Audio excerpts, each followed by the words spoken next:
Yo, what's going on YouTube? So this will actually be my first time doing an off-the-cuff review for Kaiju number 8, no script. We are finally back to our regularly scheduled programming of Kaiju no Throweth Handsith. This man, Kafka, hit the Goku and went straight to business. And honestly, I'm with it. This is what people have been waiting to see since this arc began. And I also figured out why Mina Ashiro was projecting herself as a child in Kaiju 9's little abyss that he had going on. And it's primarily because, or it seems like it's because, Mina was still in the same headspace as she was when she was a child, back when she made the promise on that hilltop with Kafka to slay all of the Kaiju. And in her mind, she never actually lived up to that, even as an adult. That is some nice, subtle storytelling. So yeah, props to Matsumoto. Also, bless this little girl's heart, man. She's hitting me right in the feels. You just know she's gonna end up joining the defense force strictly because of Kaiju number 8. Kafka already has his biggest fangirl right here. Dog, she already has the Kaiju number 8 plushie. She's already got merch. You know, I mean, that could be a lawsuit in the future, but now, I'm not gonna lie. I am surprised that all these people have time to listen to this little girl drone on about how Kaiju number 8 saved her and her mother, because honestly, if that was me, I wouldn't pay her any money and I'd be screaming and hollering right now for my life.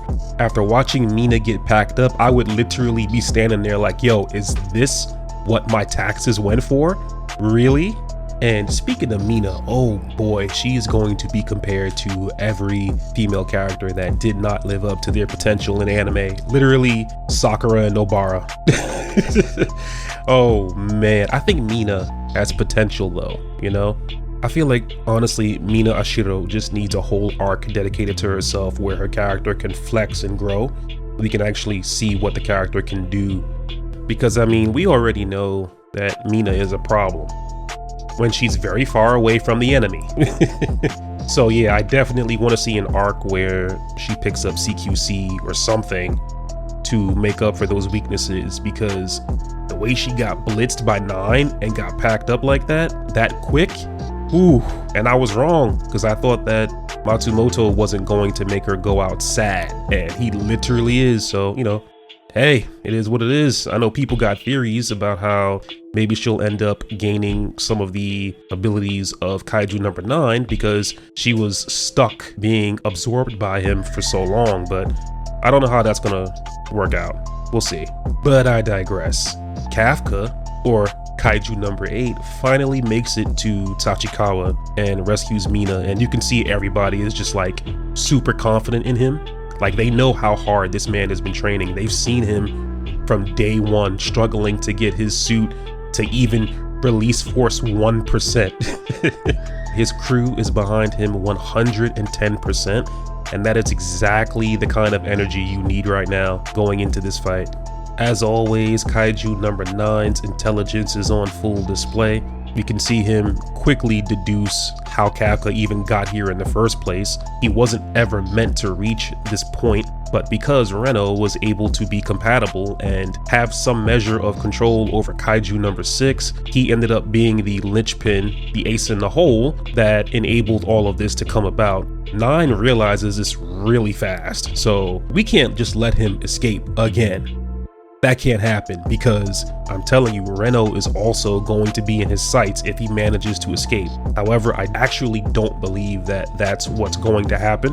I really do see this as like the final fight between Kaiju number 8 and Kaiju number 9. Like, this is it. This is going to be the big one.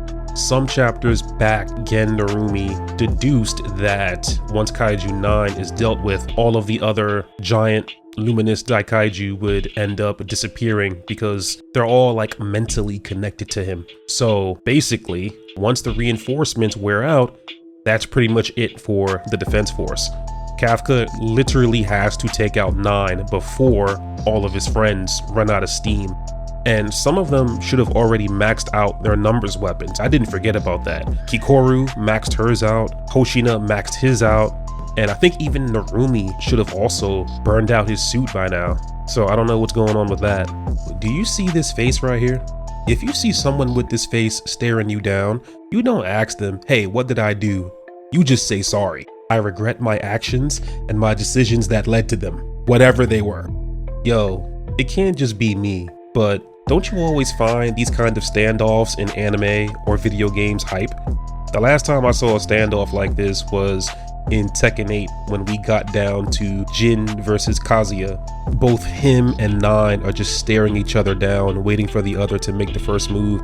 And as soon as Nine cracks his neck, the very next page is them right in front of each other's faces. This is pretty much the closest we're going to get to quick draw iaijutsu between two hand-to-hand combat fighters. And the most exciting part about this fight, I think, is that it's going to be a toss-up, because Kafka has to have some kind of ace in the hole up his sleeve. There's no way he's going into this fight with just Defense Force style or Squadron style. I actually don't know what the difference is between Squadron style and Defense Force style. I always thought that Isao was using Squadron style, but I guess it's called Defense Force style. Either way, whatever Isao knows, Kaiju number 9 knows. And he definitely knows how to use the Defense Force style. And so I don't really think Kafka has that to his advantage. After a while, that's going to run out and he's going to have to rely on something else. Something exclusively that only Kaiju number 8 can do.